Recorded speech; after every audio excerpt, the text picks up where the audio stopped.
मैं बरसाने में रहती हूँ, गृहस्थ नहीं बनना चाहती, नौकरी करती हूँ। क्या संन्यास लेकर के मैं नौकरी कर सकती हूँ?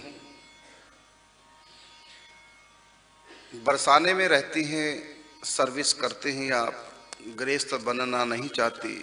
ये तो आपके ऊपर कृपा है कि आप राधा रानी के श्रीधाम बरसाने में निवास कर रही हैं और आप विवाह करना नहीं चाहती हैं। वर्तमान में आप नौकरी कर रही हैं, तो आप संन्यास लेना चाहती हैं, विरक्त भेष लेना चाहते हैं, विवाह करना नहीं चाहती। और प्रश्न आपका ये है कि मैं विरक्त भेष लेकर, संन्यास लेकर क्या नौकरी कर सकती हूँ? ऐसा है कि नौकरी करने की आवश्यकता ही नहीं। संन्यास जब लेते हैं तो हमारी वृत्ति भिक्षा वृत्ति हो जाती है। संन्यास लेते ही, विरक्त भेष लेते ही हमारी वृत्ति का अर्थ जीवन निर्वाह के लिए जो उपाय है उसको वृत्ति कहते हैं। तो विरक्त भेष लेने के बाद हमारी वृत्ति हो जाती है भिक्षा वृत्ति, जो भी मिल जाए। और ये भिक्षा वृत्ति भी दो प्रकार से होती है, एक होती है अयाचित, एक होती है याचित। अयाचित वृत्ति संत की उसको कहते हैं कि कुछ मांगना नहीं, किसी को कुछ कहना नहीं, अनिच्छा से, भगवत इच्छा से जो भी मिल जाए पा लिया, और नहीं मिला तो भूखे।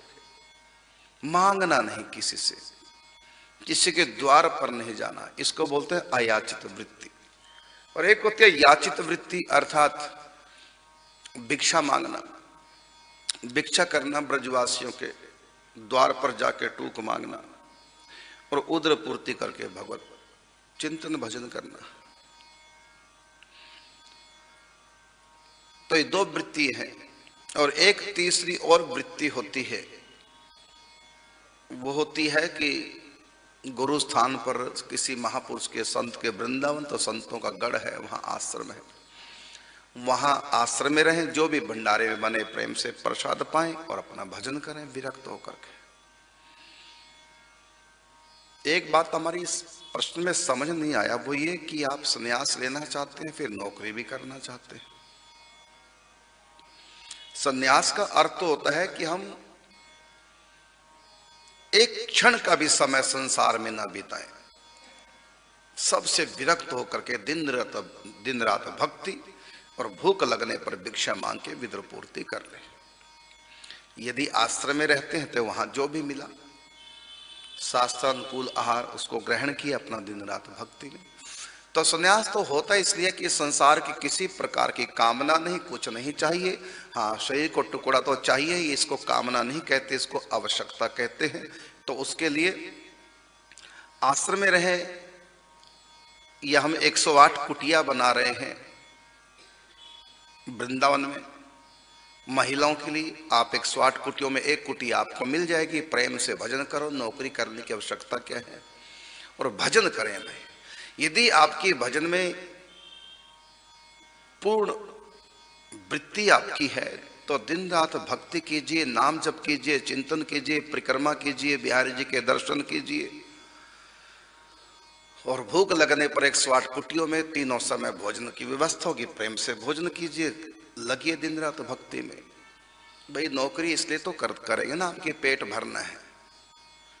तो जब घर कोई परिवार आपका रहा नहीं, विरक्त भेष आप लेना चाहते हैं, जब परिवार आपका है नहीं तो आप अकेले हैं, तो नौकरी किसके लिए करना, और आप विरक्त भेष में हैं, तो अच्छा लगेगा कि आप विरक्त भेष में रह करके नौकरी कर रहे हैं।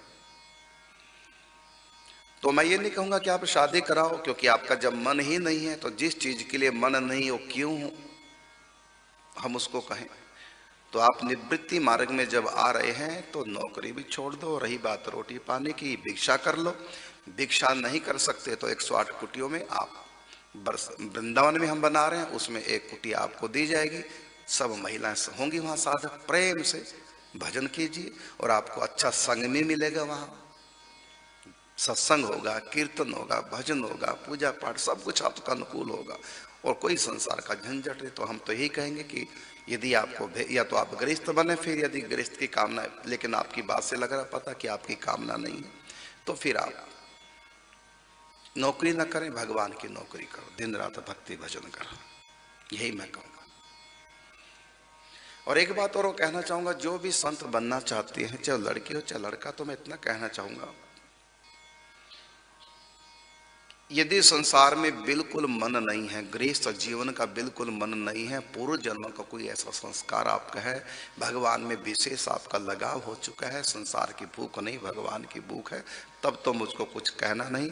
लेकिन यदि संसार की भूख है तो फिर आप विरक्त भेष मत लीजिए, चाहे लड़का हो चाहे लड़की, गृहस्थ बनो। और यदि बिल्कुल कामना नहीं है और इसी जन्म में भगवत प्राप्ति करना, इतने ऊंचे संस्कार लेकर के यदि आपने जन्म लिया है, तो मैं आपको तो नहीं कुछ कहूँगा, आपके माता पिता को अवश्य कहना चाहूँगा कि आप जबरदस्ती ना करें संतान के साथ। जबरदस्ती विवाह करोगे तो ठीक नहीं होगा, क्योंकि ये बने बनाए संत होते हैं, पूर्व जन्म के संस्कार ऐसे होते हैं, इनका संसार में मन लगे ही नहीं सकता।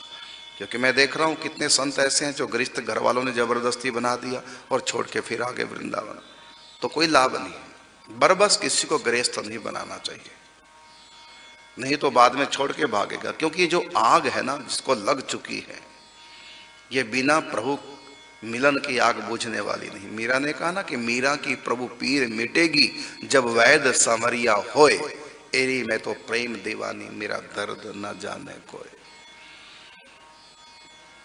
तो इसलिए घर वाले जबरदस्ती ना करें विवाह, चाहे बेटा हो चाहे बेटी हो। और स्त्रियों को तो मैं यही कहना चाहूंगा कि अगर वृंदावन में आ गई हैं तो तब तो कोई बात नहीं, आपके लिए हम कुटिया बना ही रहे हैं। यदि आप घर में हैं तो घर में रह के भजन करो, विवाह नहीं कराना मत कराओ। मैं केवल महिलाओं के लिए कह रहा हूँ, रहो अपने माता पिता को समय। और हाँ, यदि घर में कोई भजन से रोकता है, माहौल ठीक नहीं है, भजन के अनुकूल नहीं, तब अलग बात है, फिर तो आप वृंदावन आइए। और मैं ये भी कहना चाहूंगा, चाहे स्त्री हो चाहे पुरुष हो, कोई भी घर छोड़ के वृंदावन आना चाहता है तो कहीं भटकने की आवश्यकता नहीं, ना किसी कहीं जाने की आवश्यकता है। 108 कुटिया बरसाने में पुरुष संतों के लिए और 108 कुटिया वृंदावन में हम बना रहे हैं, वो महिला संतों के लिए। कहीं भी भटकने की आवश्यकता नहीं। जीवन भर के लिए आपको कुटिया मिलेगी, भोजन मिलेगा, वस्त्र मिलेगा, बीमार पड़ गए तो दवाइयाँ मिलेंगी आपको। कुछ नहीं आपको करना, बस जिसलिए घर छोड़ा भक्ति कीजिए, कुछ भी करने की आवश्यकता नहीं।